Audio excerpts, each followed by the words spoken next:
Yo, what it do? What's good, YouTube, man? It's TL. Welcome back to StonerLife TV, man. If you're a stoner, this the place to be, man. You know, the Leon coach this week. Everything's on me, man. We back at it again with another banger, man. I know what's going on, man. And next up, we got North London's Bloody Gang War. OFB versus N9. Presented by Strap Lil Ross. We already know, bro, do his thing, bro. You already know, man. I know a little bit about the OFB versus N9, but not that much. I don't know where it originated from. I don't know exactly everything that happened. I don't know really what really goes on, you feel me, all the way within the beef. And y'all boys been asking me to check this one out, so I ain't finna hold y'all boys. We finna get into this video. If y'all new to this channel, y'all make sure y'all leave a like on the video. Make sure y'all comment down below for my video y'all want me to react to next. Y'all make sure y'all please hit that subscribe button, bro. Everybody see this video. I look crazy, yo. I just woke up, so yeah, I had to hop on this video for y'all boys anyways. But let's see what they're talking about out here. This video is sponsored by Privacy. I'm here in the O, but I'm not talking about O Block in Chicago. I'm talking about the Broadwater Farm Estate in Tottenham, North London, home of the famous drill crew OFB, who over the past few years have been involved in a bloody feud with another group of rappers from a nearby area, with the details about the tit-for-tat back and forth going on between this group playing out in UK drill songs, with fans, feds and internet neeks like myself desperately poring over the lyrics, trying to discover what is really going on in these streets. Thankfully, some of the biggest rappers from these areas have been able to get out through music, bagging #1 records and albums, along with putting millions of pounds in their savings accounts. But for others, being real in the music and being real in the streets is one and the same, with some promising young rappers from this area sat in jail today facing multi-decade sentences for crimes they had done in the streets. But that's the reality of life at the bottom in North London. Shootings, stabbings and disappearances, many of which leave the police baffled as to who is really responsible. All the while, drill rappers drop banger songs with numerous hints that seem to suggest what is really going on in these streets. So today, once and for all, I'm going to break down to you guys the true and shocking story of UK drill in North London. Police were called here to the Broadwater Farm Estate just before 1 a.m. this morning to reports of gunfire. When they got here, they discovered 3 individuals who had been shot at. They include a 19-year-old man and 2 boys, 15 years of age. First contact. Hello, yes, I think I've been shooting a quickly. I had some gunshot fired. Somebody on a motorbike. Hello, Bethany. Someone has been shot dead at Hollywood Green Cinema in Wood Green. Someone's been shot and the guy's not moving. I've got stabbed. Where are you, mate? Jack Mary's close. Jack Mary's. I'm dead. Where young people feel scared to go to Wood Green, and Wood Green young people feel scared to come to Tottenham. That should not happen in London. Some shit we be going through too. Facts though. Facts. That's real facts. But hey, man, I know how that shit though.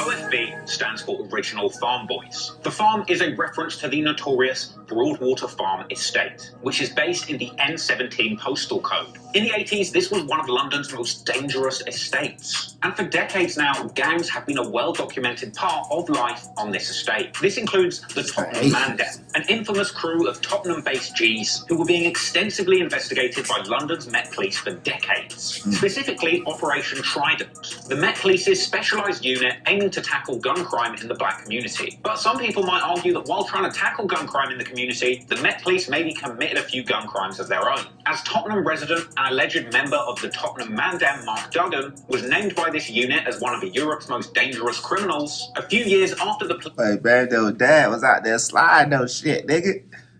Big Mark, nigga, was out there sliding no shit, boy, in the 80s, nigga. Shot dead an unarmed Mark Duggan in 2011 after receiving intelligence that he was in possession of a weapon. The funeral of a black man shot by the police might imply many things. The police insist Mark Duggan was armed and a direct threat before they shot him in the chest. His family say he was killed in cold blood. Mark Duggan's murder by the police was followed by days of community unrest / intense rioting as the police refused to accept what they'd done to the community, even sending out a sneaky copper to read a pre-written statement to explain why the killing was supposedly okay, while surrounded by angry members of the public screaming that they're a bunch of murderers. Now, officers, let's head at the start of the day to run an operation. Why they put that man in that fire like that, man? Why they put that man in that pressure? They know damn well, like, god dang, that's messed up though, bro. And that should have caused the war, if that's how they felt. Anywho, setting aside the tragic case of Mark Duggan, as the years went by, many different street crews would emerge and lay claim to the territory in Broadwater Farm and the surrounding Tottenham areas, with several crews like Bloodline and Star Gang emerging who would use the colour red to identify themselves, shaping themselves around the American Blood Gang, despite having no official affiliation with them. And this is something that rappers from this area continue to do to this day, with Band OK's recent summer smash Slide being notable for its extensive use of the Blood's red paisley. Anywho, in the late noughties and early 2010s, some of the people that had been involved with gangs on these estates started to form their own musical movements. Initially, there was the North Star music group in the noughties, and then the next generation of Tottenham-based rappers represented under the Star Gang. And this is where infamous drill rappers Headie One and RV come into the picture. Repping Star Gang heavy in their early work, which is why you'll see their starish branding on a lot of their early projects and mixtape cover-ups. But this was before UK drill was even a thing. And back in the 2010s, Headie, RV, and the other OFB pioneers were doing what's called a road rap, a subgenre of British gangster rap where UK rappers would rap over American beats, spitting facts about the gritty realities of life on the streets where they're from. Problem is, the booming UK drill sound that everyone around the world can't get enough of hadn't been invented then. So Headie One wouldn't truly flourish as a rapper for many years, because his time doing road rap with the Star Gang would be cut short when he was caught in 2014 with over £30,000 of smack and crack. This left Headie One being sentenced to... Damn. Nigga, y'all say what? Nigga, Headie was moving them pounds, nigga. Stop playing, nigga. Hey, Headie was moving them pounds on their ass, nigga. 30,000, nigga. What? With over £30,000 of smack and crack. This left Headie One being sentenced to a 30-month stint in jail, but while he was away, another Broadwater Farm rap legend emerged. The deep-voiced driller that some people called the original Pop Smoke, Abracadabra, would pick up the mic and start rapping, releasing his hit song, Robbery. This track will get an all-star UK remix from British rap legends Krept and Conan, with that remix sitting today at a healthy 26 million views. With Abra boldly beyond the Star Gang moniker that had been popular on the Broadwater state before, forming the new musical crew Untone Nation. But this was 2016, and around this time UK drill was just beginning to find its signature sound. And things would go to the next level musically in 2017 when Headie One was released from jail. Reuniting with his day one homie RV, beginning to drop back-to-back drill bangers and freestyles under the collective name OFB, and the 2017 Tim Westwood OFB Crib Session freestyle set would introduce fans to a whole raft of rapping OFB. Man, I don't like how they don't let you, Tim Westwood, I need to block your shit, bro. Like, damn, Westwood, and you can't react to the motherfucking freestyles, bro. Why you wanna, you feel me? Why you wanna copyright the shit, bro? Damn, Westwood acting like a crab with that, bro. I really wanted to check out the OFB crib session. I wanted to check out all the crib sessions, but damn, man.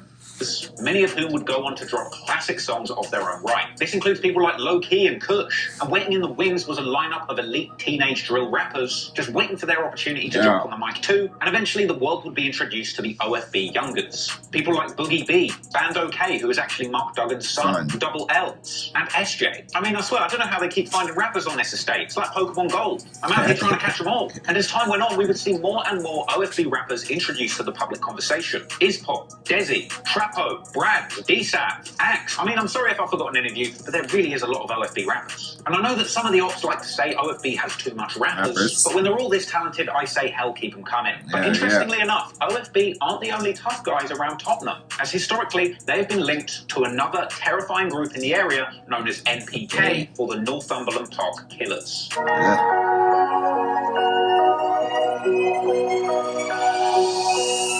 NPK are a crew hailing from Northumberland Park and around Park Lane. The area they're from shares the same Tottenham N17 postcode as OFB, with Northumberland Park train station only about 10 minutes away from Broadwater Farm on Ted. But another difference with NPK is that they rock purple bandanas instead of red. distinguishing them from the blood-inspired sets in nearby areas. But don't get the colour difference twisted. This group has a long heritage of association with the Red Bandana Tottenham crews. Formerly being considered a part of the Tottenham Mandem crew back in the day, eventually MPK branched off and started their own group. And just like Back and Not Nice, MPK really did live up to their name back in the day. It's been said that MPK-based affiliates in the Tottenham area had something to do with the 2007 murder of Gary Guthrie outside of a nightclub, and they had a vicious early beef with Edmonton-based group the Shank Stars. With the beef getting so out of hand, several members were put behind bars in the late noughties, but we're going to get into that feud in detail shortly. What's really important to know is that just like OFB, the younger generations of rappers that rep MPK will go on to release drill music, with the most notable crew emerging from this area rapping under the name Sin Squad, with their most high-profile rappers being GP, aka Gunner Pumps, KK, LR, Bully B, Unks, Tugger, who is actually SJ's half-brother, Stewie, M-Loose, Sneak.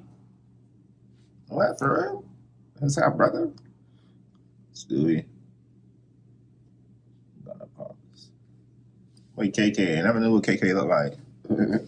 Shems, Trills, and Osaf. A lot of these guys were close to OFB rappers growing up, and as we'll see as the story goes on, they would end up riding together on more than just tracks. With a murder carried out by members of both OFB and MPK, leading to a bitter split between the former group of friends, a feud which will get very ugly indeed. But before we move on to the next section, I also just want to say that there's another crew called AP from Enfield, aka Skenfield, with Ordnance Road being a prominent street in this area. And if you listen to music by rappers from Wood Green or Edmonton, you might hear them dissing this area in their music. And you might also hear about a group called TPL, which is Turnpike Lane, another separate crew who tend to have beef with OFB, and do have some pretty good rappers as part of their lineup, but for the sake of simplicity, we're not really going to get into AP, TPL, or any other crews in this video, just so it's easier to understand. Anywho, now you know about OFB and MPK, the red and purple rocking crews from Tottenham, it's time to find out about their sworn enemies who we will be focusing on in this video, a couple of crews who come together under the colour green to wage war on anybody from Tottenham. And now, a word from our sponsor. 3 times 3. Yeah, nah, bro. I don't want to hear that, bro. I fuck with you.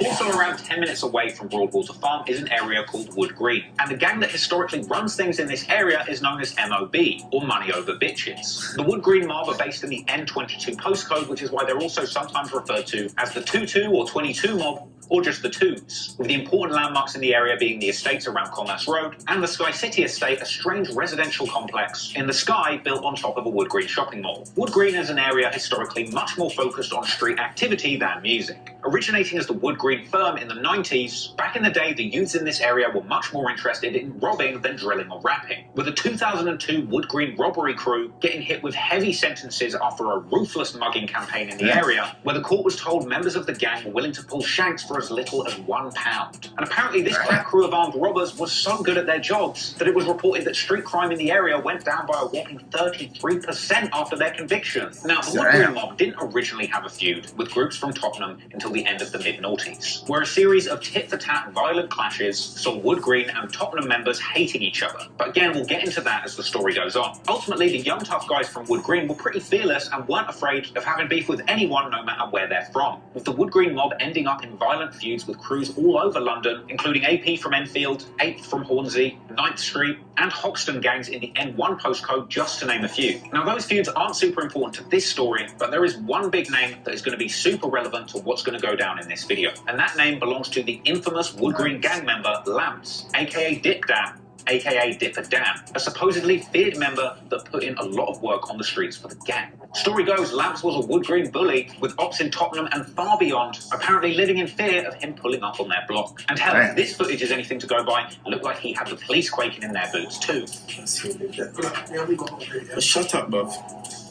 Shut up, bro. Shut up. Damn, that nigga going in on the police. I don't know, man. Lampz was about it, though, man.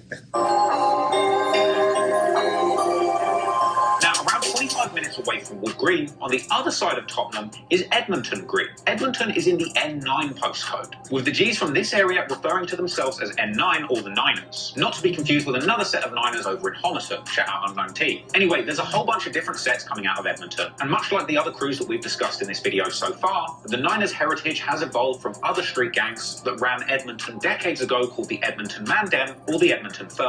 Out of this crew would emerge a younger generation of ruthless knife men who ended up with the nickname Shank Stars. Apparently these guys were so regularly using knives and shanks that the entire area of Edmonton was even referred to as Shanktown because people were so scared of knife crime in the area. And affiliates of the group who rapped even released early music under the banner of Shank Stars. But in the modern day, the most significant crews coming out of Edmonton represent N9. But more importantly, N9 also spawned... It's crazy how that shit sound like a football team or some shit, like Shank Stars. And they call themselves the Shank Stars. I believe the biggest UK drill artist to ever come out of this country, Tion Wayne, who was road rapping back with his N9 homie Caution all the way back in 2010, with Tion just beginning to make waves in the British rap scene in the mid-2010s along with his right-hand man, Turner. Now, there's a whole bunch of other Nine boys who have touched the mic on and off over the years, many of whom you can see in the 2015 N9 Tim Westwood Crib session, including people like Terminator. Another rapper that has to get an honourable mention from the area is A1 from the Nine, even though he said I was going to get shot on Instagram. But in modern-day drill, aside from Tion and Turner, the hottest thing coming out of Edmonton is the youngest set of drill rappers who go by the name 3x3, which if you're a true internet detective, you'll realise quickly adds up to 9. I bet that really keeps the cops off their tail. I mean, I'm trying to gangbang, not have a maths test. Anyway, there's a handful of 3x3 rappers who are making a lot of noise recently, particularly E1, another green bandana rocking rapper who seemingly has zero fear of the police. Keep it stepping, keep it stepping, keep it stepping. Get the fuck off the block! Get the fuck off the block! I want you in that fucking vehicle now! Now! Hey, if you come in, you get in there! Hey, open that door! Open that door! Then of course, This nigga, you want crazy as fuck, nigga. Yeah, I need to talk to the police. Hey, you can't talk to the niggas however you want to, bro. It's just freedom of speech, bro. You feel me? But over here, nigga, we be trying to, hey, they be more like aggressive, I guess. They don't give a fuck. They'll shoot your ass in a quick second type shit. I don't know, bro. Now! Hey, if you come in, you Get in there! Hey, open that door! Open that door! then of course there's ZT, the self-proclaimed CSS, chest shot specialist, because, you know, he'll shank you in the chest. Now, 3x3 and the Nine have other rappers that are affiliated with the area, and apologies to anyone from Edmonton who didn't get mentioned, but you know how it goes, there's too many names. So let's take a closer look at some of the events that caused the decades-long deadly war between Tottenham and Edmonton. And ZT, chest top specialist. Chest top specialist.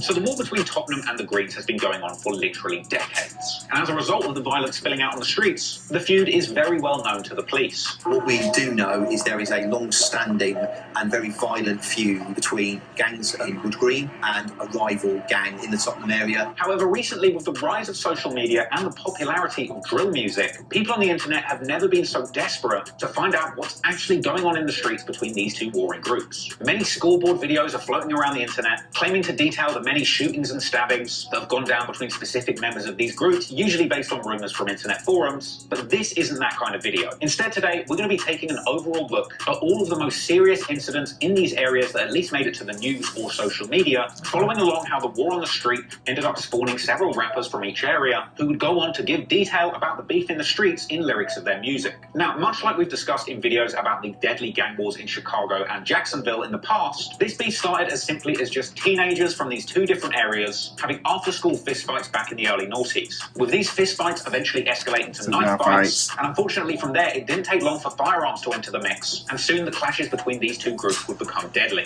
A big escalation came in 2005 when an MPK member was attacked and stabbed by 4 Shank Stars at a Texaco gas station, being left with serious injuries. This led to numerous mass brawls and tit-for-tat violence in the area, and so while the MPK and the Edmonton Shank Stars are warring, so too are Tottenham Star Gang warring with the Wood Green mob. In fact, it was reported that around 20 violent incidents where weapons were used took place between Wood Green and Tottenham in an 8-week period in early 2000. Damn, y'all boys just see each other. That shit crazy. Like, y'all boys don't stay that far from each other. There ain't shit else to do. So when y'all come outside, y'all basically just see each other. Like, hey, your ass better not be lacking either.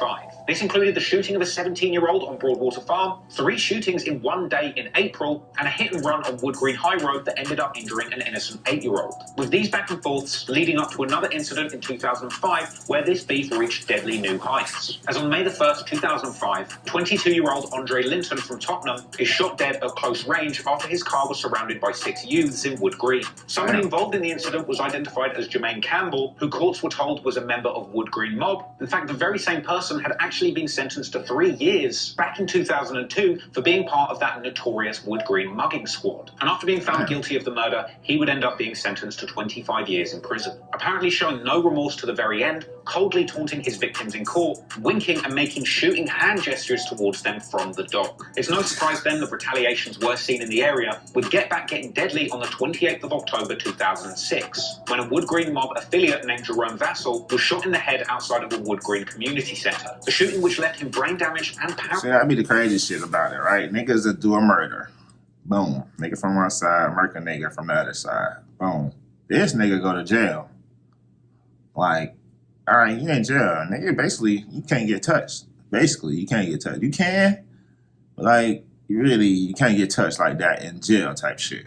Like, all right, boom. So you kind of off the street. Niggas can't get down on you. So the word gonna continue outside because, hey, listen, you kill one of our men. You kill my right-hand man or whatever he was. To me. To them. But, hey, listen, I gotta catch one of y'all boys slipping. Nigga, you in jail. I can't get to you. I'm gonna catch somebody else slipping from your outside. It's just that simple. So the shit goes on and on, bro. With it taking over a year for him to succumb to his injuries and eventually pass away. 8 people were arrested in this incident, but none were charged. At this point, the streets were super hot. Damn, that's heartbreaking, bro.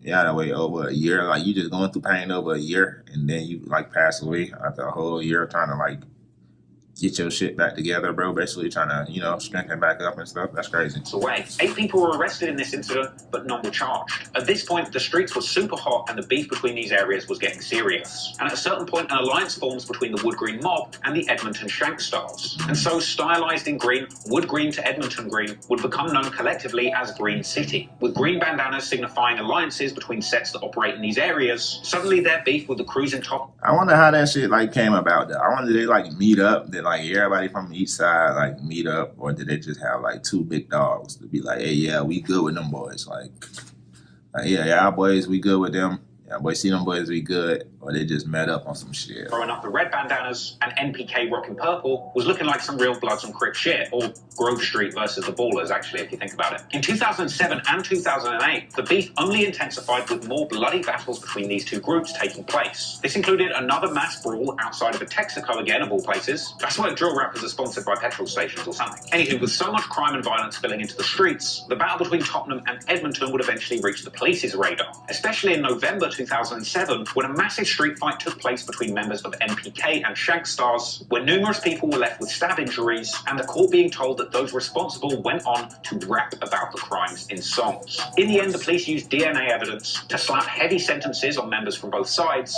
and the increased police attention that was placed on the groups around this time definitely had the block hot for a couple of years. And as these years went by, new generations of tough guys emerged from the same areas, eventually inheriting the beef from their elders, and repeating the cycles of violence seen by previous generations.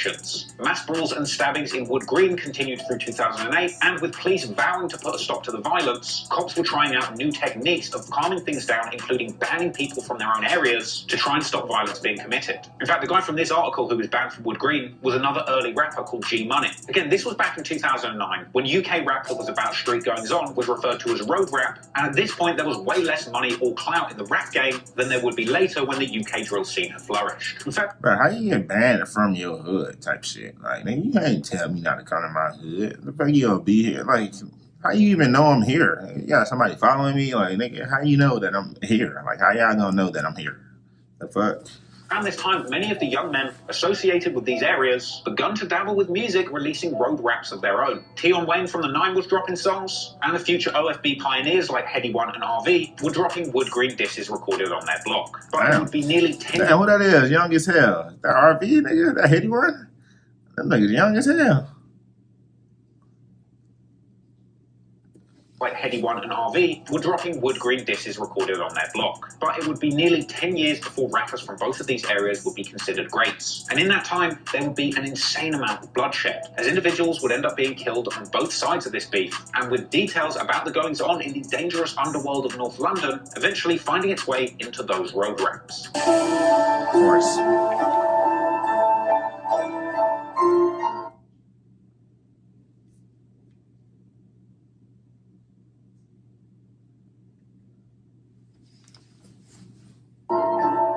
North London was not a safe place to be in the decade that followed. And for a long stretch of time, it seemed like murder after murder was taking place in these areas. In April 2011, 15-year-old Negus McLean, aka Chop, labelled by the BBC as a member of Edmonton N9-based set called Dem Africans Gang, was murdered by a gang-hunting posse of 4, armed with knives, stabbing him to death in a grisly incident that was described in court. 4 people were later found guilty of murder in this case, apparently members of Enfield's EN3 Get Money Gang. Another murder in the area, which is rapped about by 3x3 members frequently, occurred at 9:45 p.m. on Monday the 1st of April 2013, when 19-year-old Mohammed Hussein, aka Chicken, was killed by a shotgun blast on Bounces Road in Edmonton following an argument, with the news reporting the scene as something straight out of an old Western movie, with 21-year-old Nat Neil Tesfaye given a life sentence for the murder, which authorities said was gang-related, with the modern-day rappers from 3x3 frequently rapping that he should be free. Jumping forward to... That's not nice. Oh, okay. Damn. I like that part on the song though. Freaking out nice, he got buried it off. I like that part. Related, with the modern-day rappers from 3x3 frequently rapping that he should be free. Jumping forward to 2015, the blocks in the area were incredibly hot, as a lot of violence played out on both sides of the fence. On the 10th of January 2015, a teenager in Wood Green is murdered in his ends following a knife fight. That same month, an 18-year-old from Tottenham who went by the name Prophet, real name Isaiah Ekpaloba, robbed a home of a member of the Wood Green mob named JD before trying to flee in a taxi. He was chased with a knife by JD and eventually murdered, with JD from Wood Green being charged with the murder and getting life in jail. And it's around this moment that the streets begun to interact with... I don't get that one now. How you gonna like charge me with murder and this nigga broke into my house trying to rob me, basically, type shit. I guess because he ran him down type shit. That's different if you run him down. I guess if he killed him in the house, it would be different. Music, as A1 from the 9 dropped his song Op, Part 2, where he dissed Prophet, as well as other people associated with OFB. Came real close, Trap Lil Ross. Fuck wrong with you, boy.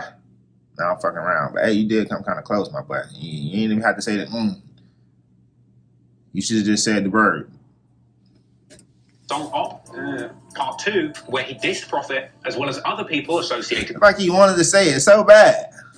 His song Op, Part 2. What the fuck that supposed to mean? What the fuck is that? Where he dissed Prophet, as well as other people associated with OFB. However, Prophet wasn't the only fallen soldier from the area who would end up getting mentioned in music. On June the 15th, 2015, 22-year-old Lukey Maxwell was murdered in a stabbing in Northumberland Park. Lukey was well known to rappers from the area, particularly Tottenham grime legend Skepta, who ended up making the tribute song Lukey World that even the king of rap himself, Drizzy Drake, ended up sharing in the form of a picture of himself wearing a Lukey World t-shirt. Now, someone was charged in that case with murder, but those charges were eventually dropped. Also in June 2015, Renea Campbell, aka Mello from Wood Green, is stabbed to death outside a party, with 2 people eventually being convicted from Northumberland Park in Tottenham. So with this deadly beef going down in the streets, you'd think the safest place to be would be inside. But hell, even in prison, members from these areas are getting touched. In October 2016, Jamal Mahmood, aka Chaos, is murdered in HMP Pentonville Prison, being stabbed in an argument allegedly over a parcel of drugs, before being thrown over the railings of the landing, dropping about 30 feet. The alleged killers beat their case once again, with the media identifying Chaos as a member of the GMG gang from Enfield. So again, whilst not actually part of this beef, Chaos is another name that would go on to be heavily disrespected by 3x3 members in their raps. Damn, I ain't never react to just the beginning though. Never heard of this one. It really seemed like the trend of smoking dead ops on social media was also really taking off in North London around this time. Another AP member from Enfield known as Skengs, apparently the brother of Chaos who was murdered in prison, is seen on social media dissing Wood Green and saying he's smoking mellow in 2016. I can share the thing mellow to the dome. Damn. Then, completely independently of the beef between these two areas, in December 2019, Skanks is murdered by one of the customers he sold drugs to, apparently beating him with a claw hammer and stabbing him to death, then putting the murder weapons and the body in a big sheet that he hid in his attic, with the crime only being discovered a whopping 8 months later, after the killer bragged to his friends about the crime and even showed somebody the rotting body in the attic. Now, eventually, two people... Damn. Well, niggas, what the fuck do people be thinking about, bro? Niggas be savages. To his friends about the crime and even showed somebody the rotting body in the attic. Now, eventually, two people are jailed for this crime. That story is just wild. And you know what? It really reminded me, actually, of what happened to Corbin Johnson, who went missing for an entire year in the video I did on the deadly gang war in Jacksonville. And just like Corbin, following his passings, Skanks was disrespected on numerous songs by the likes of 3x3, with some even being seen on social media smashing up a mural to Skanks. Wait, that's what they was talking about the loft? Oh, man. Damn, that's fucked up. Damn. Numerous songs by the likes of 3x3, with some even being seen on social media smashing up a mural to Skanks in his area. Now look, not everything I've mentioned up till this point is necessarily connected or related. What I'm trying to do is just give you a backdrop to the wild shit that was going on in this area during the time that UK drill music as we know it today was finding its voice. This is the environment drill rappers were coming up in, and these are the situations that they would be speaking about in their music. And over time, a lot of young men from these areas would begin to release absolutely fire music, finally getting themselves a chance to make money legally and get into a lucrative career on a path of safety away from the streets. But for some, even with the opportunity of going straight through music on the table, the temptation to slip back into old habits comes strong. And time after time, the unfortunate truth is it seems like people from this area were forced to choose a safe career making music and staying away from the streets, or choose violence. Facts. That's facts, though. Real facts.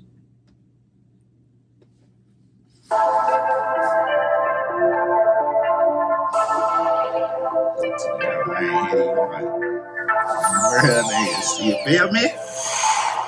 So, whilst the violence is raging in the streets of North London, some of the young men from these areas are trying to find another way out through music. Particularly Tion Wayne from the Nine, who had slowly been building up a buzz and showing constant improvements on the mic, dropping 2 volumes of his Wayne's World mixtape series, the latter of which has the track Get Dough 2, which in my opinion is one of my favourite and very underrated Turner and Tion tracks. Hope they drop a part 3. Anyway, in my opinion, at this point, Tion Wayne was carving out a very special and unique place in UK rap. So this was way before UK drill had really kicked off. And Tion was kind of making these tracks that sat somewhere kind of between road rap and R&B rap, kind of singing about girls with like a little bit of Afro beats influence in there. He was doing his thing, and his 2016 track Me or The Lifestyle is a prime example of what I'm talking about. You know, it's sort of a love song about finding a girl that you can trust, but set to a backdrop of kind of street shit. It's good stuff. However, the unfortunate truth is, as Tion's buzz was reaching new highs, with him booking shows around the country, even opening up for Rick Ross at one point, sadly, after one of these shows, Tion Wayne would be confronted with a moment of madness, and in a split-second decision, he would choose violence and end up losing everything he had worked so hard for up until that point. As on March the 4th, 2017, Tion Wayne was arrested for a fray after taking part in a mass brawl and stamping on some guy's head outside of a nightclub concert in Bristol. An incident which was captured on CCTV video, but is definitely too raw to show you on YouTube. Anyway, oh man, I want to see it. Damn, I want to see it. Around 100 people were fighting in the street. Some were armed with weapons and others were even swinging the barriers around. For his loss in this incident, Tion Wayne ended up being sentenced to 16 months in prison. And he would later rap on his #1 song, Body, "When I punch man, it's grievous. They played back the CCTV. When I banged him, my defense said Jesus." Yo, oh man, that's off body. I didn't repeat that part, bro. It's good that I watched this, bro, because that's what I'm saying, bro. I be reacting to songs, bro. I don't be knowing, you feel me? Like, I wouldn't have knew, like, this where that bar came from. Like, how the fuck I wouldn't have knew that unless I watched this video, bro. So, y'all niggas that be like, oh, yeah, you be missing bars, this and that. Like, bro, how the fuck I'm supposed to know some shit like that? Like, only y'all know that shit. Like, y'all would have do some shit like that. Like, come on, bro. For the majority of 2017, Tion Wayne was gone, and the momentum that he had been building up in the rap game slammed to a halt too. Ironically though, as Tion was going in, on the territory of his rivals over in Scotland, the 30-month sentence that Headie One got in 2014 for dealing drugs was coming to an end. In February 2017, Headie One gets out of jail and quickly releases his fresh home song Losses and Winnings, quickly hitting the ground running with his day one homie RV, with them doing up a whole bunch of fire freestyles as a duo. They released a joint mixtape. Oh man, what y'all think, bro? I should go back and react to them, bro. What y'all saying? I can do them, bro. What y'all saying? I gotta go back and react to a lot of shit, bro. Trappers in July, and throughout the rest of 2017, in the absence of Tion Wayne, RV and Headie One are making some serious waves in music. And not just as a duo, because Headie is putting in that work solo, truly trying to make a name for himself. His Street Heat freestyle was legendary and got people excited to hear more solo hits from him, and in October 2017, his solo banger Live from the T drops and doesn't disappoint fans. So with Headie picking up that heat in the streets, the UK drill scene begins to get more and more popping. And it's not just OFB making progress with the music too, because at a certain point, the Wood Green members decide to get in on the action too. In October 2017, Lampz from Wood Green, along with his homies Rams and Rids, released their drill song No Lies, containing numerous lyrics where Lampz disses NPK rivals, with this track being followed with the song Looking for Who. Another track where Lampz from Wood Green says that he's regularly stabbing people from the N17 postcode. And so with the feud between these areas getting more and more public and finding its way into music, that feud would eventually once again spill out into the streets. And at the start of 2018, there would be a series of high-profile clashes between members of these crews. On the 26th of January 2018, Headie One is attacked by Wood Green members after playing a show at Bedfordshire Uni not far from London. Here, he's confronted by Wood Green members outside of a university accommodation where he's basically threatened, dragged around, beaten, and kind of chased off the campus, all the while tucking his hand into a man bag as if he has a weapon, but one is never produced. But damn. Not Headie, bro. Hey, listen. I don't know, bro. I honestly don't know, bro. Cause like, I don't know. That's a weird ass situation to be in, bro. Like, you never know until you're in that situation, bro. Like, cause sometimes, bro,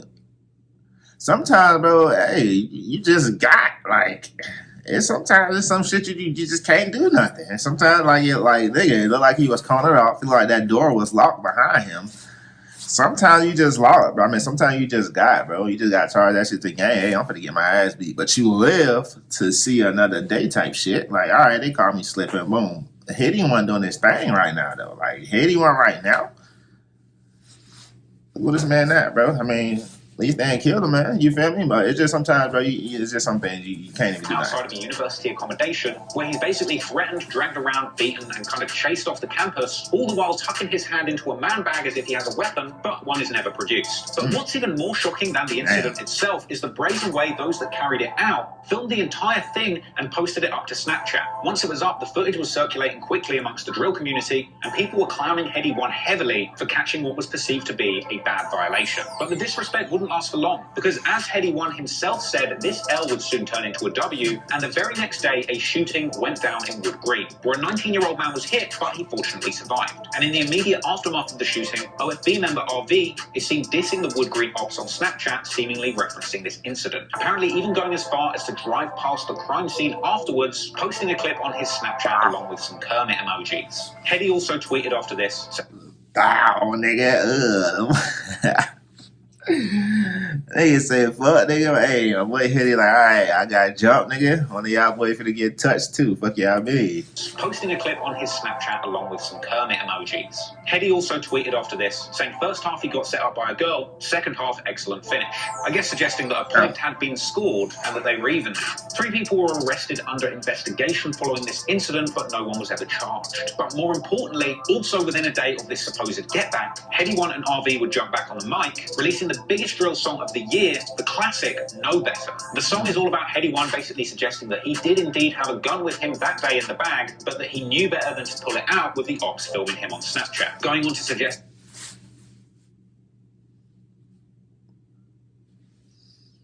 I don't know, Headie, man. You got me fucked up, nigga. Hey, I got the phone on me, man. I'm letting them boys have it, nigga. And taking the phones at the end, nigga. I'm letting all their ass have it and taking their phones, nigga. Record what? Let me get that phone. Fuck. I'm letting their ass have that. If I can't have I ain't having a phone on me and getting jumped now. That's just different. If you had it on you, bro, you put let their ass have it, bro. And fuck that. Ops should have known better than pulling that stunt on him, with numerous lyrics suggesting that the shooting that took place the next day was related to the incident, but stopping just short of incriminating himself by replacing any specific details with the ad-lib shh. Something that Headie didn't necessarily invent, but he definitely popularised with this track that many people believe completely changed UK drill for good. No Better was such a huge success that within a month, Headie One had signed a full-blown record deal with Sony's Relentless Records imprint, who re-released No Better commercially. It's kind of ironic that Headie One sort of had to be subjected to a horrible physical gang altercation in order to get the attention that he needed to sign a legit record deal. But how he got it doesn't matter. The important thing was that Headie was now officially on and in the industry, well positioned to focus on music and get out these streets. Unfortunately, Right. however, in the days that followed the No Better incident, the streets of North London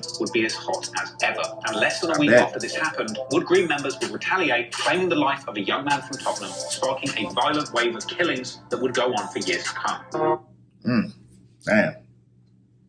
I bet, though. I mean, that's typically what happens, bro.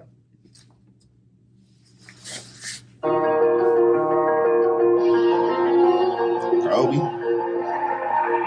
On February the 3rd, 2018, at 1:30 a.m, police were called to Kemble Road at the junction of St Mary's Close in Tottenham after reports of a stabbing. It turned out that a young man named Kobi was driving on the street when he was rammed off the road by another vehicle. Apparently, Kobi was a former gang member affiliated with the Northumberland Park area in Tottenham, with convictions for violence all the way back in 2012. But by 2018, Kobi had seemingly distanced himself from the streets and was employed as a youth worker, helping troubled people in the community break the cycle like he did. Sadly, though, that day when he was rammed by rivals from Wood Green, they didn't care one bit that he had turned his life around and moved away from the streets. After being rammed off the road, numerous people jumped out the car with poles and knives, attacking Kobi, leaving him stabbed, dying at the scene. And his shocking 999 phone call was even eventually broadcast, where he pleaded to paramedics to come to the scene, whilst Kobi seemingly already knew that it was too late. I got stabbed. Where are you, mate? St Mary's close. St Mary's. I'm dead. DNA evidence was found in the car on both the airbags. That's fucked up, bro. When you just your last breath, bro. That's fucked up, bro. Belts linking multiple Wood Green mob affiliates to the crime, with the suggestion that Lampz from Wood Green was one of the people who had jumped out of the car, attacking Kobi, and another man named Errdayy, who was labelled by police as the driver. He was picked up by police and gave a full no-comment interview. Were you one of the guys with a knife in his hand stabbing him? Were you one of the ones holding him while he was stabbed? Did you murder Kobi? But comment or none, it seemed that the DNA evidence that was left on the airbag was indisputable. And on the 16th of August 2018, Errdayy is convicted of the murder of Kobi, being sentenced to 26 years in prison. Meanwhile, Lampz's involvement in this murder wouldn't be identified by the police until sometime later, and unfortunately, by the time they worked out that Lampz was involved in the murder of Kobi, Lampz was gone. It was too late. And even with Kobi's murder successfully carried out, apparently the Wood Green mob was still thirsty for blood. In fact, apparently members in the area had even planned an attack on Kobi's funeral, with police getting intelligence and intercepting the crew in an... Yo! Oh, they running from the police? Oh, I'm like, damn. These niggas are like, they done stole some shit. These niggas done hit the fence and fuck the fence. Planned an attack on Kobi's funeral, with police getting intelligence and intercepting the crew in an insane police chase that was even caught on camera, with the cops ultimately foiling the planned ride out on the funeral. Hey, y'all niggas gotta wear some slimmer tracksuits or something, niggas, cause y'all niggas need to practice running. Cause hey, listen, we be getting up out of there on their ass, nigga. We gonna hit it on their ass. Fuck out of here. I'm shake their ass, all type of shit, bro. I'm getting up out of there. It ain't nothing. First contact. Yes, I think that's been shooting at Wood Green. First contact. Yes, I think that's been shooting at Wood Green. Sorry? I had some gunshot fired. Somebody on a motorbike. Just over a month after the murder of Oh, Kobi, so that was the killing of Lampz. I remember this video, bro. Like, watching it a little while back, bro. But damn, that was the killing of On the Lampz. 7th of March 2018, Lampz posted his location on Snapchat, seemingly gesturing for his ops to come and pull up on him. And he had shown quite clearly for the whole of North London to see that he was chilling outside the McDonald's at the Hollywood Bowl Entertainment Complex in Wood Green. Now, we already know that Lampz was known to have numerous enemies from all over London and a feared reputation in the area. And for those that wanted to cause him harm, this would be the perfect opportunity. And after getting the drop on Lampz, two unidentified individuals pulled up to the area on a moped, arriving at the Hollywood Bowl in Wood Green and spinning the block twice. On this ride, they seemingly caught Lampz sat with a group of people in the stairwell of the View Cinema in this complex. And for a moment, it even looked like Lampz was running towards the door ready for action, perhaps not realizing just how dangerous those people on that moped were. Because when Lampz approached the glass door leading out of the cinema, he was immediately shot in the head through the window. This shot was fatal, and Lampz was left dead at the scene. And Lampz's final moments were captured on CCTV, as well as amateur footage of emergency services trying to revive him at the scene, which once again is far too shocking to show you on Obviously. YouTube. Anywho, How the fuck? Damn. That's crazy. Our boy, he was on go, though. You feel me? That boy walked to the window on go. Like, you feel me? But hey, nigga, you can't bring a knife to a gunfight. You don't know what the fuck niggas got, bro. On some real shit.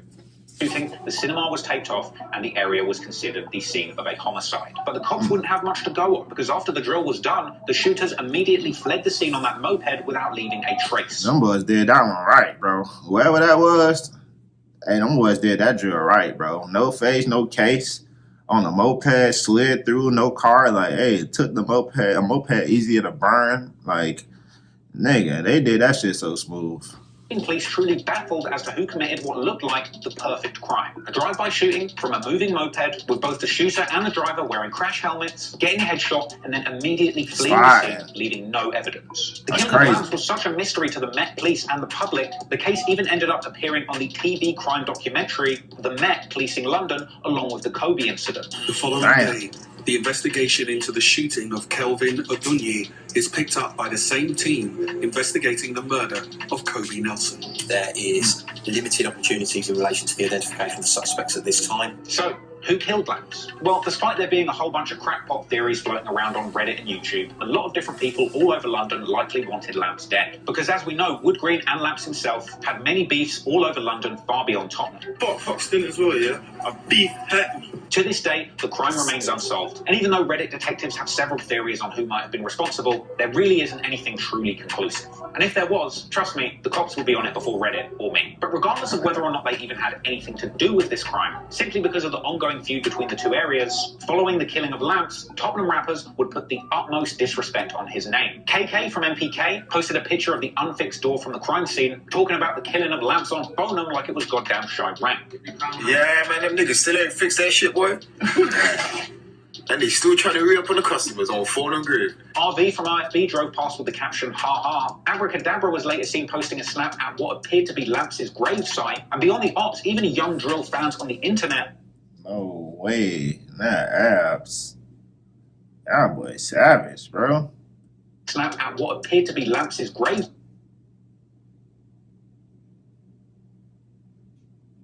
Oh, so that's where the song Kelvin's Coffin come from. Oh, man.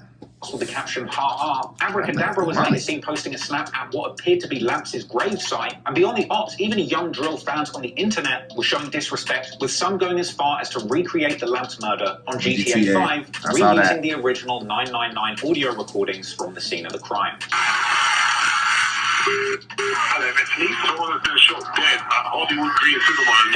But eventually, the biggest disrespect on Lampz's name would come when younger NPK members would release an entire song dedicated to dissing Lampz. Over a year after his death, on May the 26th, 2019, NPK rappers Sin Squad dropped the song Kelvin's Coffin. The hook of the song is then basically saying that their shotgun is the same length as Kelvin or Lampz's coffin, as well as rapping that they're smoking on Mellow and Chop, fallen Wood Green members mentioned at the start of this story. In fact, Kelvin's Coffin was an unusually disrespectful song for the UK drill scene. Hell, it even made the news for being so demonic. But anyway, setting aside the music for a minute, in the streets, after Lampz was murdered, retaliations would apparently come immediately. The day after the murder, there was a massive fight outside of a school nearby where a boy was stabbed, which police said may have been related. Then, at the end of March 2018, another attack took place at Farringdon's Tinseltown Diner, where both a man and woman were filmed at being attacked on the floor in a confrontation apparently between MPK and Wood Green members. And soon after this physical altercation, on the 2nd of April 2018, just after 9:30 p.m, a silver Vauxhall Mariva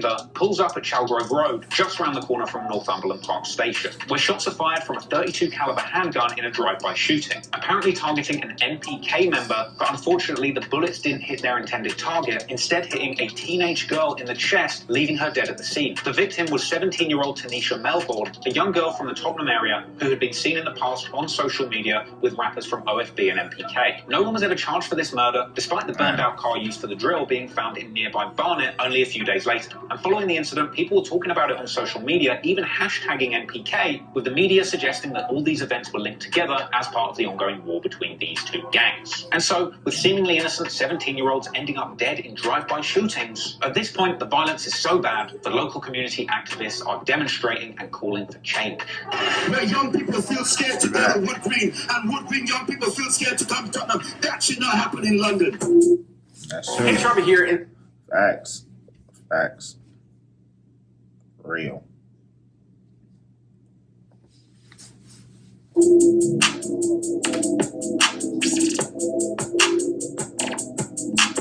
In July July 2018, Tion Wayne gets out of jail looking mad crusty, hitting the ground running musically, getting himself a shake-up, and dropping his fresh home song, Home. That was followed by another solo track called On My Life, but it was on features that Tion would be getting to that bag, taking his career to new heights. As in November 2018, Tion Wayne appears on the track Options with NSG, which goes on to become the biggest song of his career, charting at number 7. But naturally, not everybody was celebrating Tion's triumphant return to the rap game, as both RV and Headie One are seen hating on Tion on social media, saying they have to skip his part of the song.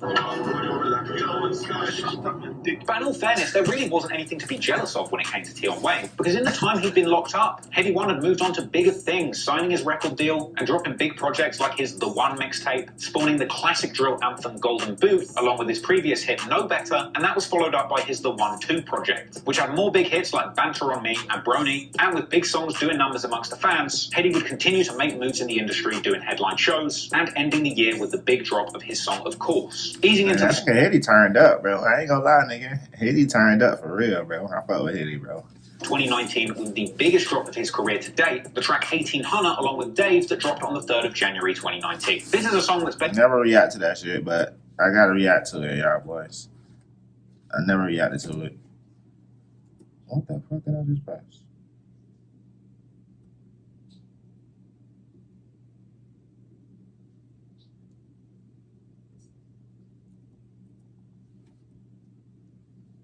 Oh, man.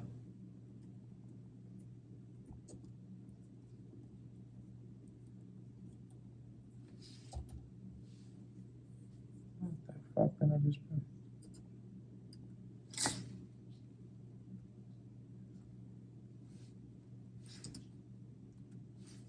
Oh, man. My bad, y'all. I messed up half of this damn video. My bad. I'm high as hell. Yeah, I see how high I am, bro. I done fucking messed up the video. I didn't even know his name pressed. My bad, y'all.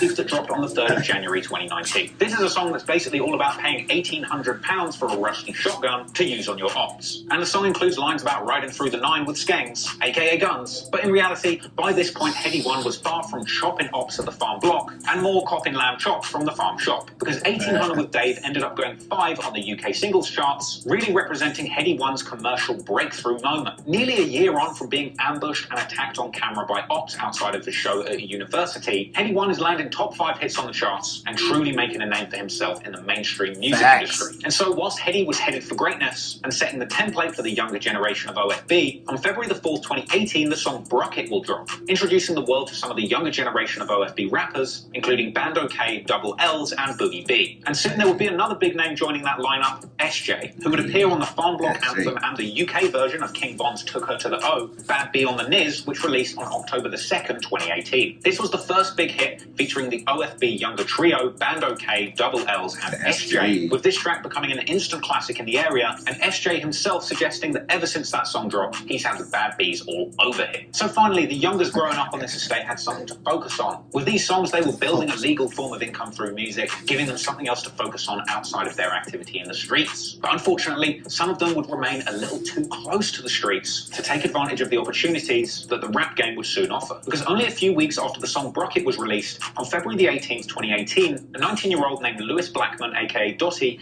gate crashes a party in Kensington. When he gets inside, he allegedly confronts Boogie B from OFB, robbing him of a chain and stabbing him before fleeing the house. However, when he gets outside, he's chased by Boogie B, who allegedly led a group of around 20 young men armed with weapons chasing Lewis. He was caught, stabbed in the back with a fatal blow administered by Boogie B, and then stabbed up around 13 more times by numerous teenagers who were part of that mob. A year later, Boogie B is jailed for murder and sentenced to 20 years in prison for his role in leading the attack. The loss of Boogie B was a major blow for the OFB youngers, who at this point were still just emerging and making a name for themselves in the drill scene. A bit like Tion Wayne when he had that fight, Boogie B was a promising rapper, but one night of madness and the choice of violence ultimately left him in jail, facing a 2-decade-long sentence, and his music career completely over before it had really gotten a chance to flourish. But sadly, Boogie B wouldn't be the only one.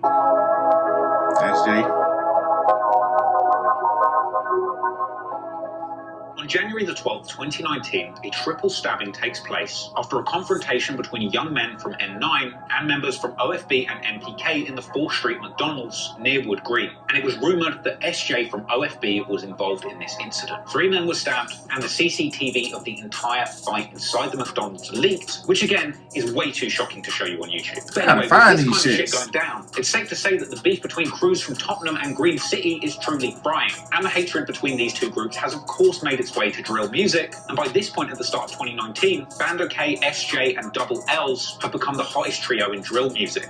On January the 26th, their song Purge drops, which is littered with references to catching and shooting anything that's green, and at least in SJ's case, the entire world would soon see just how serious him and his friends were about catching anything green and killing them. As on February the 21st, 2019, SJ takes his mother's Peugeot 307 along with Sneaks and OSAB from MPK out for a drive, eventually parking this car back at the Broadwater Farm Estate, with the car being a meeting point for a gang meetup the following day. And then on the evening of February the 22nd, 2019, SJ would meet with MPK affiliates OSAB, Sneaks, as well as 3 other men at his mother's parked car. At the car, they would change clothes, riding out around an hour later on push bike towards Wood Green. This group of cyclists grew to include SJ, Sneaks, Trills, OSAB, Shems, and 2 other unidentified males riding through the city with their faces covered. Upon the arrival to a Wood Green McDonald's, Sneaks, Trills, and OSAB, along with an unidentified male, enter the restaurant and attempt to rob somebody. And then after this altercation, the group spot another group of 4 people, 2 of whom are confirmed affiliates of Wood Green's 2-2 mob. This includes a man named Jason Frazier and another named Kamali Gabardon Link, aka K1. So after countless lyrics saying they'll kill anything they catch that's green, after spotting their green ops in Wood Green territory, all of the Tottenham boys involved in the ride-out dropped their bikes, with some drawing weapons and running towards that group of enemies. Apparently, Shems pulled a semi-automatic handgun, firing indiscriminately in the direction of the Wood Green members, ultimately missing the target with a bullet going into a nearby shop, narrowly missing innocent customers. Meanwhile, SJ and Sneaks both pull out large silver knives. Trills pulled out a black knife, and OSAB had his hand in his coat, which the court were told represented a concealed weapon. At this point, the Wood Green affiliates attempted to flee the scene whilst being chased by this gang of masked and armed young men. In fact, these scenes were even captured on amateur video by shocked diners eating nearby in a Nando's restaurant. So, attempting to flee, K1 and Frazier split up, taking different routes to try and get back to their car. And during this attempted escape, Frazier is cornered, where he's beaten, stabbed 8 times, and shot in the buttocks with a shotgun. Moments before the gang are able to deliver a fatal blow to him, however, K1 arrives in a silver Vauxhall Corsa, driving over the gang's bikes and crushing the one belonging to Trills. In this failed attempt to scare off the attackers, K1 unfortunately became the primary target of their attack, with the drillers from Tottenham leaving behind Frazier, who miraculously survives those injuries.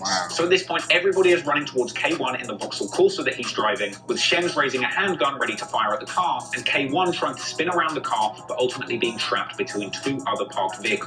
And whilst he's pinned there, the gang unload on that Corsa, attempting to get to K1. One person shoots out a car window before jumping on the bonnet, trying to smash through the windscreen with a gun. Another person jumps on the hood of the car with a machete, trying to chop through the glass. Now, for the record, K1 allegedly had a shotgun in the trunk of this car and multiple knives, all of which he couldn't retrieve whilst this attack was going on. And so at this point, it seems that K1 realizes that he is stuck, and his only option is to flee the car, quickly jumping out and running into the nearby Coffee and Cream hair salon. And this shop was open, full of customers, including a 4-year-old, an 8-year-old, a baby, and their shocked parents. But the gang apparently weren't bothered by the amount of witnesses. And so as they rushed into the store, the gang descended on K1 with knives out, inflicting multiple vicious stab wounds, leaving K1 fatally wounded, ultimately dying later in the hospital. K1 was killed in one of the most savage and shocking murders to ever take place on the streets of London. The attack was described by the BBC as reminiscent of a Hollywood film, but to make things even more crazy, after the murder took place, the entire group cycled together back to Broadwater Farm, right up to SJ's mum's Peugeot, changing their clothes in front of the estate's many CCTV cameras. How the fuck y'all gonna do all this on CCTV camera, bro?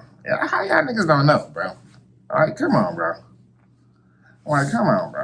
Ah, boy, trip. Police apparently using Broadwater Farm CCTV surveillance video to identify 5 people involved in this attack. But that identification would take some time, and for at least a little while, the police would have no idea who was responsible. In fact, just after the brazen murder, police immediately made their way to the Broadwater Farm estate, even stopping Trills of MPK, who gave the police false information, and since he'd already hidden his weapon, the police had nothing to hold him on, with him walking away from officers, boldly proclaiming, "I hope you lot cut down on knife violence and all that." But if you thought that was brazen, things only get more shocking. As following the murder of K1 with the direct involvement of SJ continues rapping along with Band OK and Double L's, dropping numerous songs in the month that followed the murder of K1, including the May 5th release of the trio's biggest track, Ambush, which has unflattering lyrics in it where SJ talks about pressing triggers and being a chest shot chinger when it comes to stabbings. Now obviously these are just general lines talking about the lifestyle that he witnessed growing up, but unfortunately for SJ, this track and its references to the violent gang life he lived would be used in court as supporting evidence that SJ and his associates were known to carry weapons and engage in gang activity.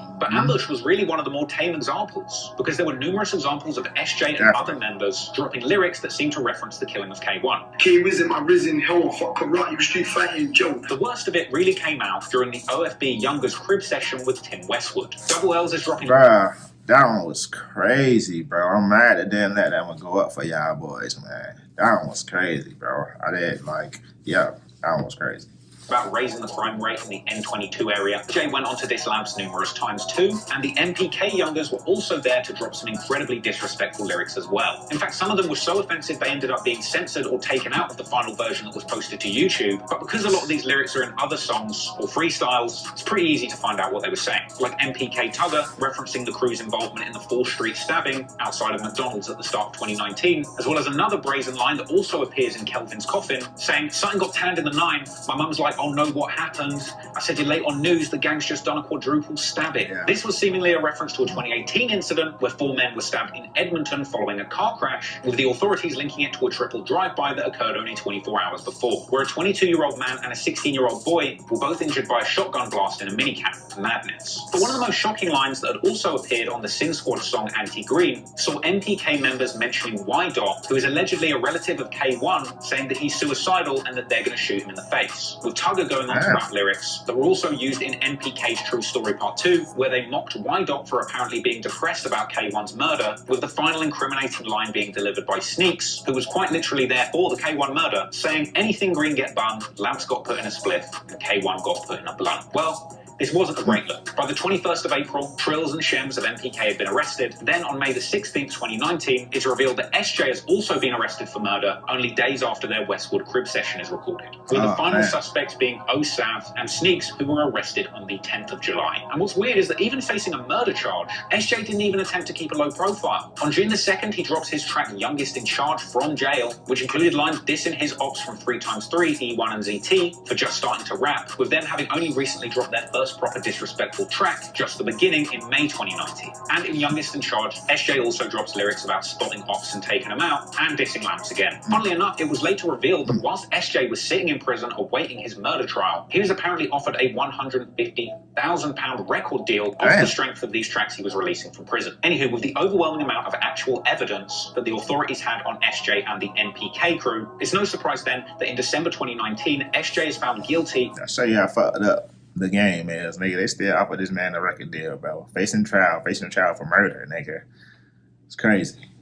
In the K1 case, along with Sneaks, Trills, Shems, and OSAV from MPK, with SJ, Sneaks, and OSAV getting 21 years in jail, Trills 25, and Shems a whopping 28 years in prison. And in a way, what happened to SJ was really the truest example of the consequences of living this road life. SJ was rapping about being real, and he really was involved. But the unfortunate result is, he now has to live with the consequences of getting caught. But just when you thought the story was over, shit gets crazy once again. As when it came for the final sentencing in this case, a massive fight broke out in court as SJ and the 4 other MPK members all blamed each other for the murder, accusing each other of snitching, with many of these accusations playing out in the run-up to the sentencing in jailhouse snatch. Oh, man, so that's why OFB and MPK fell back out, bro.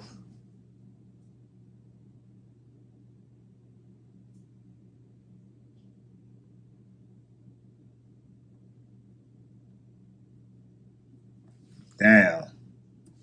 Between the defendants, with all of this pressure building up to a crazy moment at the sentencing when all 5 defendants have a wild fistfight in the dock at court. It apparently took 10 court officers to restrain the defendants, and the fight was apparently so wild that Sneaks of MPK's stepdad jumped 9 foot down from the public gallery into the floor of the courtroom to get involved in the fight. That's a long way down. And when he was down there, he apparently even tussled directly with the prosecutor of the case, Oliver Glasgow QC, who he apparently threatened to murder whilst being restrained. restrained by courtroom security. A bonehead move that ended up landing him in jail for 7 months too. And understandably, this last-minute beef between OFB's SJ and the MPK crew who had all done the crime together caused a split between the formerly allied OFB and MPK, which continues to this day, meaning that OFB members would now have to look over their shoulder for ops and former friends turned ops. And the sad truth is that while SJ was sat in jail awaiting punishment for the murder that he'd been involved in, out on the streets, OFB would be clashing with Edmonton harder than ever, as a young generation of green bandana rocking drill rappers would emerge calling themselves 3x3 and drawing out the OFB rappers of the highest level.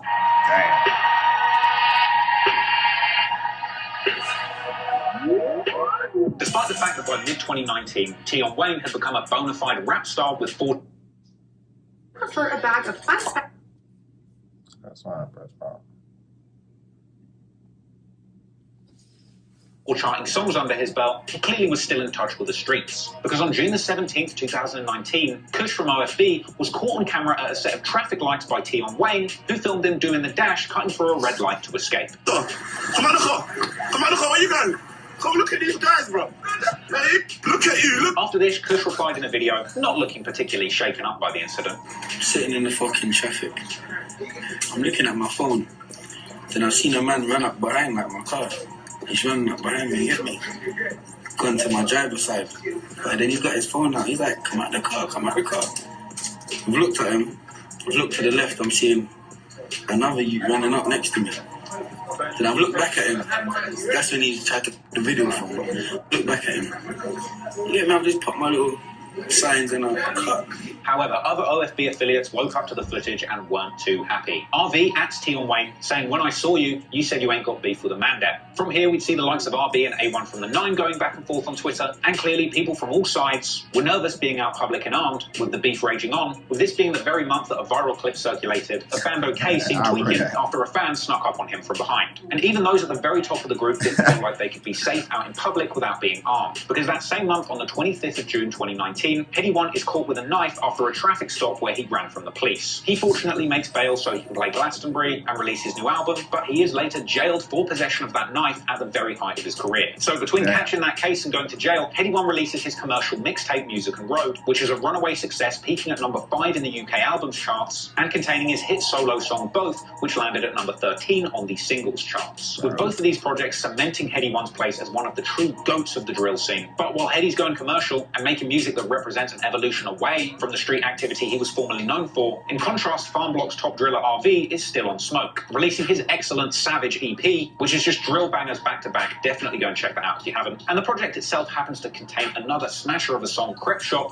featuring the entire trio of SJ, Bando K and Double L's, with this releasing whilst SJ is still on jail awaiting his trial, with that song including a famous bar that's appeared on numerous other OFB songs and freestyles, saying try gun lean, get shot from the backseat, a diss aimed at Ross, who had a song Gun Lean, and collaborated with Tion Wayne on the song Keisha and Beck. Oh, okay. So y'all boys, they really stole that from RV. Oh, shit. Even they used it on Body, too. 3x3. I forgot who said it, but somebody used it on Body.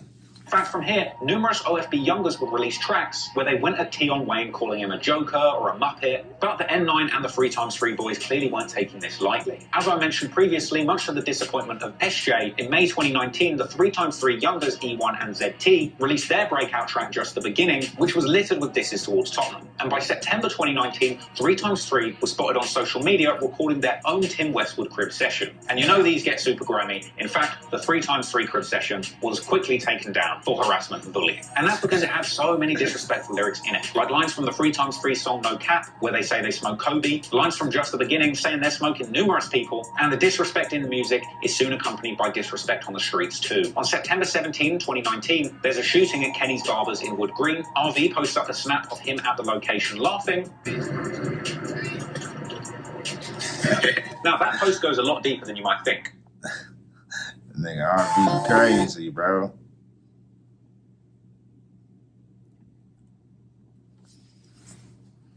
Crazy as hell. Because apparently in 2012, a 15-year-old boy was stabbed there, a case in which RV was actually implicated way back, with him being sentenced to 7 years in a youth offenders institute at the time, and there was another shooting at that same location in 2014. Then in November, Trapo from OFB claimed that 3x3 actually ran him over, with 3x3 members clapping back on Snap seemingly acknowledging this went down. A couple weeks after that, Frogger and Heady One are all up on Snapchat mocking the ops once again, and as we get into... Nigga, for real though, I'm back your shank and get ran over, nigga. I'll run your ass over. 20, at the top of the year, Heady One is finally sent to jail for 6 months for getting caught with that knife the previous year. Meanwhile, SJ is still sat in jail, settling into his next few decades in the can, still recording and releasing freestyles, dissing dead ops from his cell.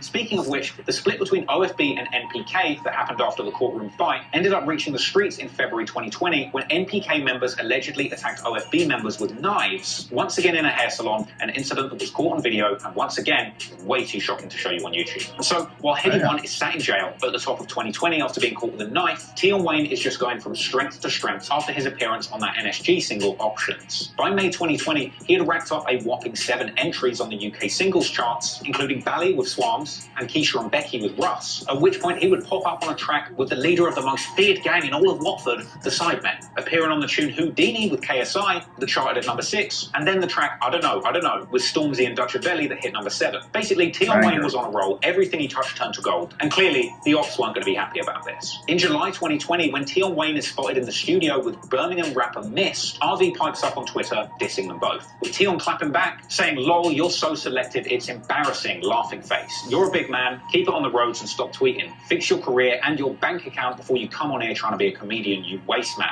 This is the only clout I'm giving you." With Tion's description of them as being selective, referring to the fact that if RV is pissed off that Mist is working with one of his ops, Tion Wayne, why doesn't he have that same energy for chart-topping king of grime Stormzy, who a year before working with Tion Wayne on the track I Don't Know, collaborated with Heady One on the track Audacity, which charted at number 2, and again only 3 months after this back and forth appearing with Stormzy again on Heady's hit song Ain't It Different along with AJ Tracy, giving Heady One a number 2 chart hit, the highest single song performance of his career. But regardless of the perceived selectiveness, RV still decided to clap back at Tion, saying, "Drill music really corrupting people's brains, lol. When man were doing Afro beats, no one had any energy or any chat for me, especially when we were face to face. But now, everyone's a gangster." With Tion replying again, saying, "When we were face to face, you didn't say or do shit, my guy. Lol, what you on about? These lies, your hairline can't keep up, bro. Pack it in." Now, to their credit, Tion Wayne and RV are both very funny. But the verbal wasn't done, because only 2 days after this back and forth, Abracadabra from OFB comes through and drops his enormous track On Deck. And this features extensive lyrics dissing the N9 boys, and questioning if they have any guns on their estate, with Abracadabra dropping these disses while flipping lyrics from Tion Wayne's very own song, I Don't Know. Then, when the OFB All-Star remix drops the following month, Abra brings through pretty much the whole of the Broadwater Farm estate, lined up to pop shots at both the Nine Boys and the Tubes. But while the rest of OFB were on gang business, Heady One is handling business. After getting out of jail in April 2020, he would get to work, and by July, Heady One was making the biggest move a UK drill rapper has probably ever made in their career, releasing the Only You freestyle featuring Canadian drill rapper Drizzy. Come on now, that's what I said. I said Heady One, hey, Heady One to go to goats, bro. For real, he the GOAT. He got a feature with Drake, nigga.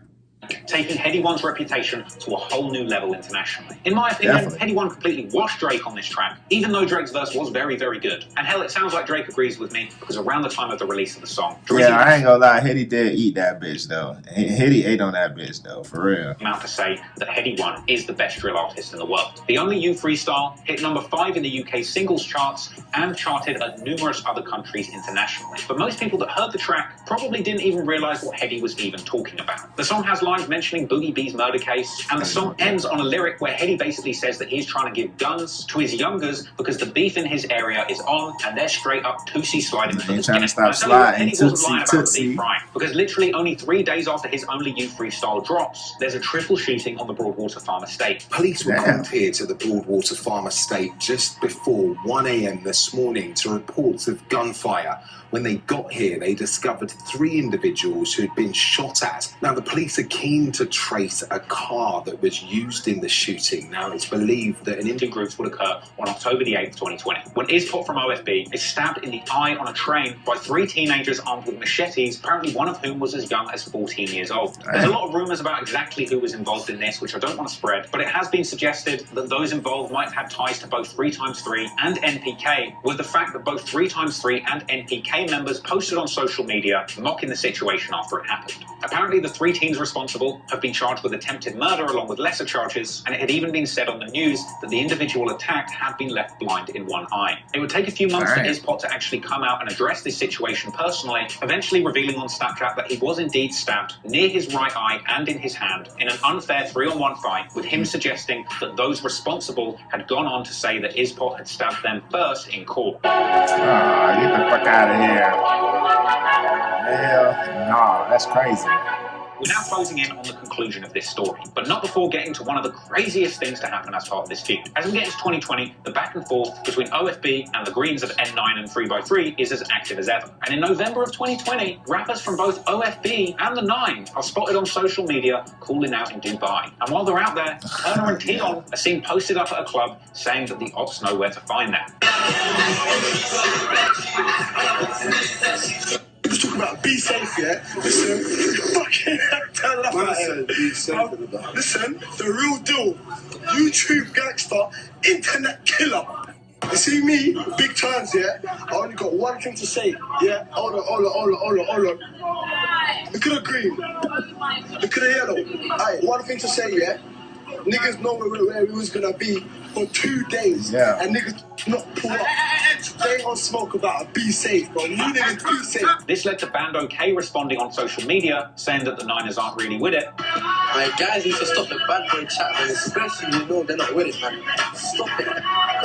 Oh, dickheads, man. And throughout their stay in Dubai, the Niners and the O would go back and forth.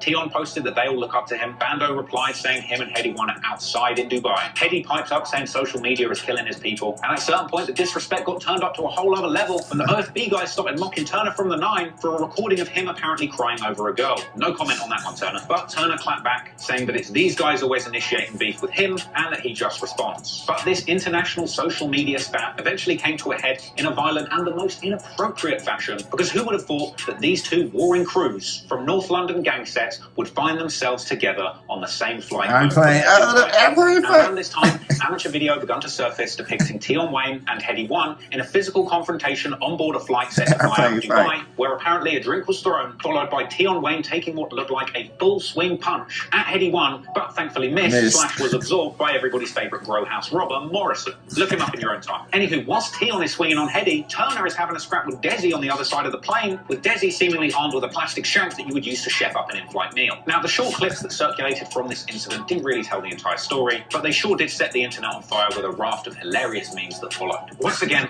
the clips of the fight on the plane are a little too spicy to show you on YouTube, but eventually, Heady 1 would come through commenting on the situation on Twitter, saying, little altercation with some gangsters coming out for a fight with their bones out, clearly some clout chasing, I'm good, I'm free, a hair on my head hasn't been touched.